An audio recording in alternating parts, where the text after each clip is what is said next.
Hello there, everyone. Shut up! I know it's been a month. Shut up! Shut up! I've got other things to do than talk to you like a maniac. Okay, no, shut up. Welcome back to an angry Scottish lady talking about video game lore. Seeing how I've already taken you on the technicolor madness journey that is Illidan Stormrage, the next most obvious thing to cover were his followers, the Illidari, demon hunters. It's worth noting that we have known of demon hunters since Warcraft 3, however there was very little revealed about them between Burning Crusade and Legion, hence a lot of people came to their own conclusions and headcanons. While the creativity of that is something to entirely support, it isn't canon, and it shouldn't be treated as such. So if you're investing in demon hunter lore for roleplay's sake, make sure you can tell your facts from your fiction. Even if it's all fiction and a fictional— Shut up! Shut up! Nobody cares what you have to say. Shut up. Now, how exactly did demon hunters come to be? Well, as of now, confirmed by the existence of hunters like Elysiana Ravencrest, a minority of them were self-taught. Night elves inspired by Illidan's path who sought ways to recreate it.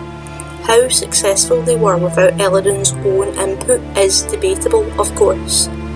Their rituals were likely different from that one day employed by the Betrayer when he personally taught disciples.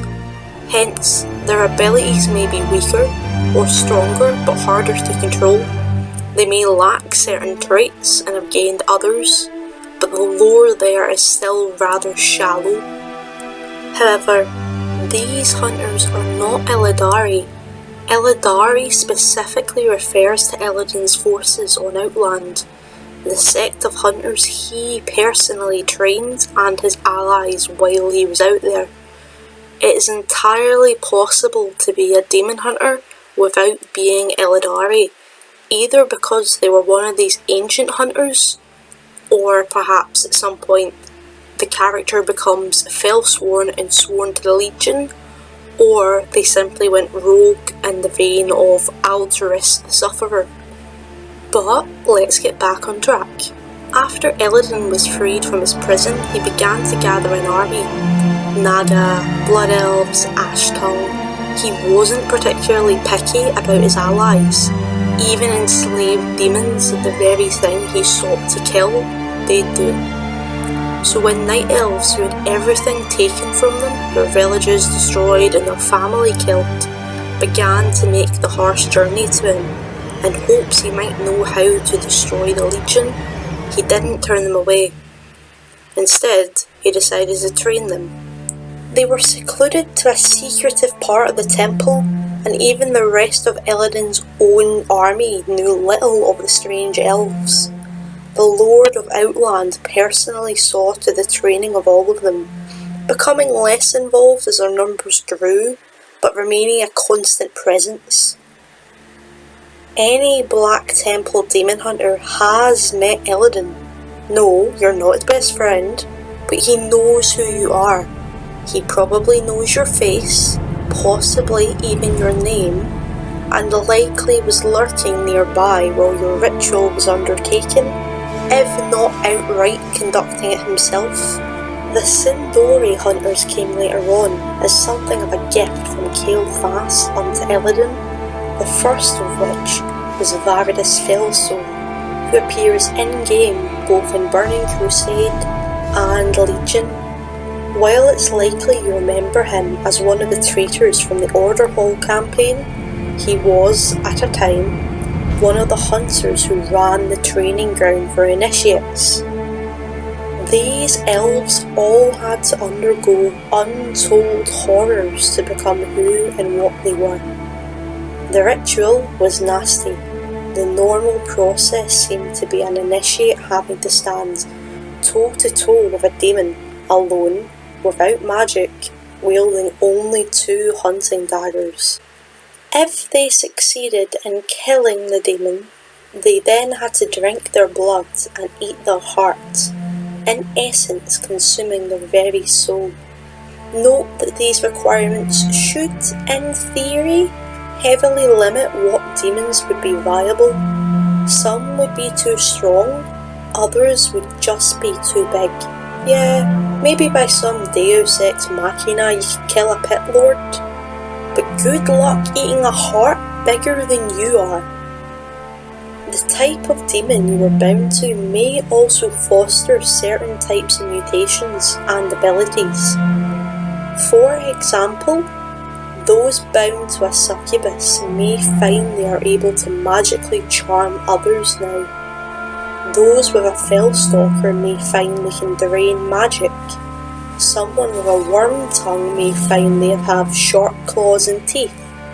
It's not an exact science, but generally speaking, of course, consuming other powerful demon souls can also grant new abilities, and if eaten in high enough quality to develop mutations similar to them. So a hunter may have abilities completely different to their bound demon, in theory, but I digress. This part of the ritual was followed by visions, both of the Legion, of the untold number of planets they had conquered, and the individual's own personal suffering, such as losing loved ones. Eventually, to stop this torture, the initiate would rip their own eyes from their skull. This is how spectral sight is granted. At first, the sight is weak and can only reliably see Fel, as noted when Vandal awakes in the novel and believes himself to be totally blind. However, there are plenty of examples of other hunters, such as Illidan or Jace Darkweaver, reading and writing with zero issues. So, presumably, the sight improves with time to encompass regular sight and more. Upon awakening from the ritual, initiates are given their arcane tattoos. Not only do they aid in controlling their inner demon, but it also helps to channel their magic. If a tattoo is broken by a scar or a wound from combat, the hunter may note some trouble channeling Fel.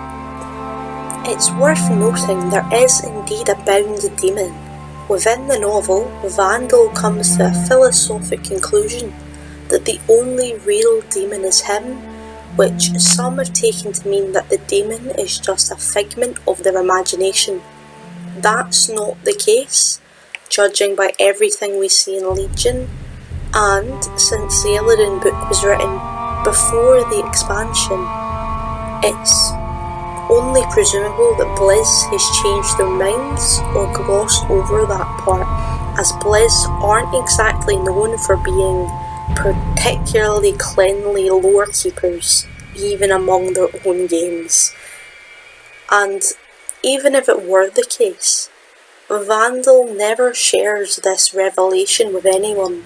He doesn't tell anyone this, so even if he had come to some great conclusion, the rest of his Illidari buddies were still working under the same pretense that they were before.